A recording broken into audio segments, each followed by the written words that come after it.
What's wrong with that? It's off the books though, and you want your business to be filled with integrity, then Bingo. What is the tagline here? Foundation of integrity. And both of you missed on integrity? I don't care how you look at it. Like, could you run a cash receipt, like a cash sales receipt? The whole point of the exercise in here is to, do you have integrity or do you not have integrity? And at what point are you going to stop? At what point are you going to start being a whore? At what point are you going to stop being a prostitute?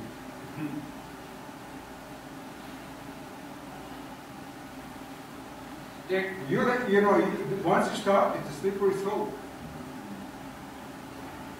So here's the question: what happens if before I sign a contract with you, Les, I take you out for a wine and dine dinner? Am I giving you kickback?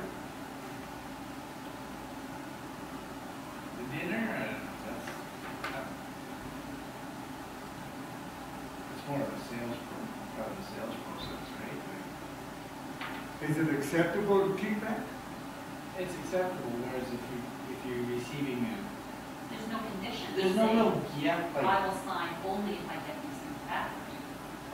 But if you are just going to talk business over a dinner, there's no condition. Okay, so let's ramp it up a little bit. I will send you to Vegas on a prepaid weekend for that sale. Is that a kickback? that's a What's the kickback. difference? Only another zero?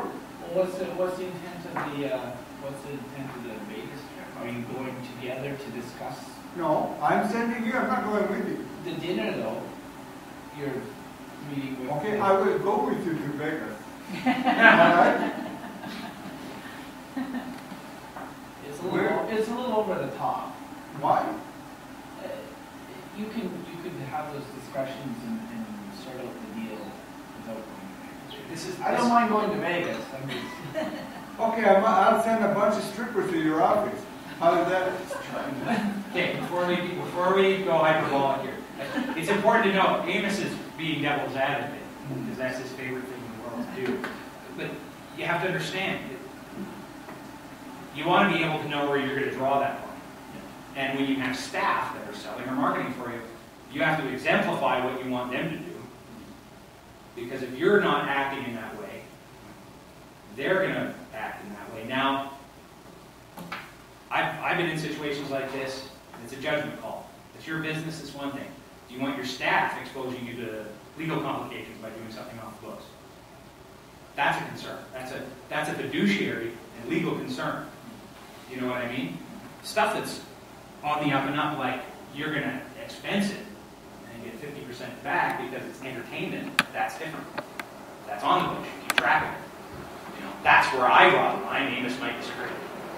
But the point of the exercise is not that you're right or wrong.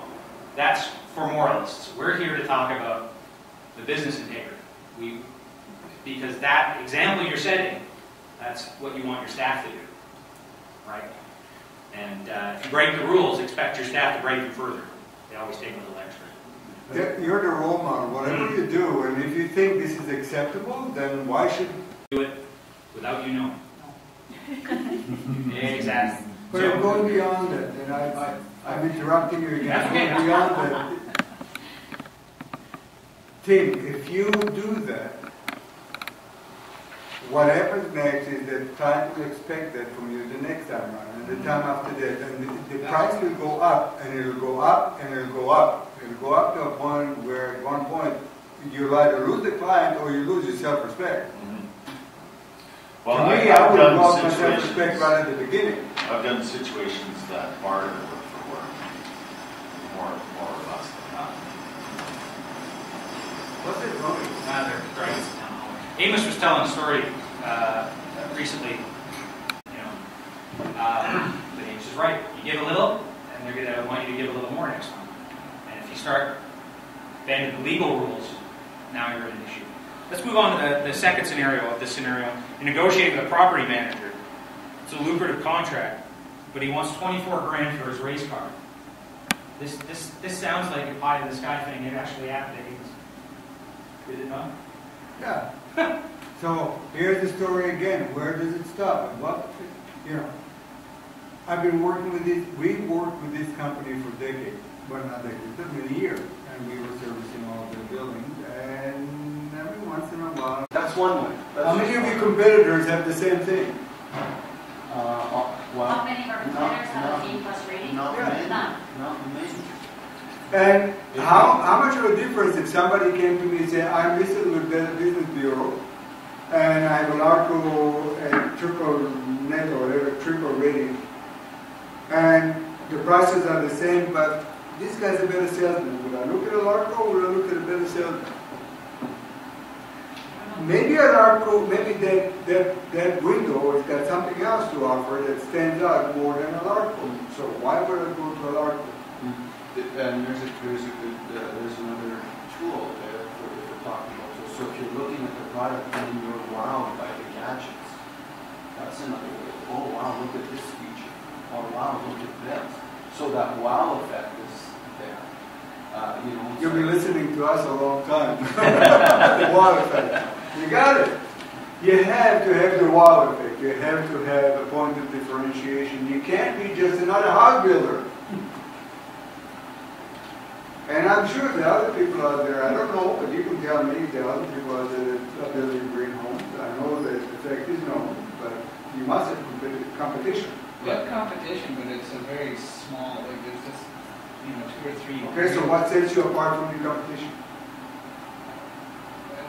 Our approach to, we're very, very customized and I hear the same from the other guy, so what sets you apart from the competition?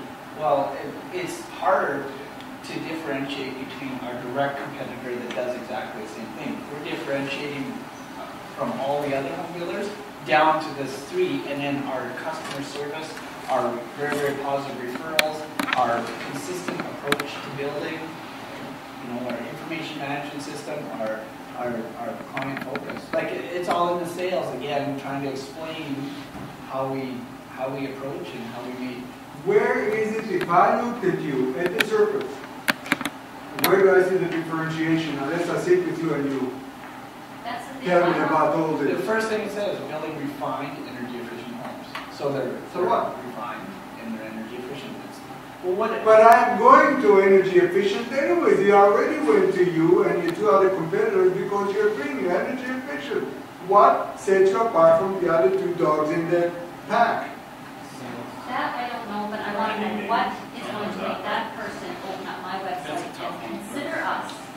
You're already differentiated down to 2 companies. If you're a custom builder. Yeah, but you only get 30, you got 33% chance. Well, that's where you get down to that, and then you are able to at least have the discussion with the client. If you don't Good. And the other guy, the competitor, has got a gorgeous wife.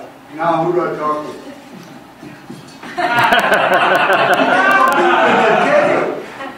And then even the backup, the secretaries. I'm not saying go hire a stripper or something, but I'm saying is you have to have a point of differentiation more than what just, Okay. we are part of the 3. Amos If nailed you're it. part of the 3, you're losing. You have to be ahead of the 3. And you need to come up with that point of differentiation. You need to come up with something that sets you apart from the fact that what sets us apart from the other people? Why are we better than the other? What will sway every client to just go with us? Because the minute we get a phone call from my client, he's ours. We know he's going nowhere. How do you do that? That's the trick. That's what you need to do. Phil, Sales. this is going to create some interesting conversation, if I may, Amos.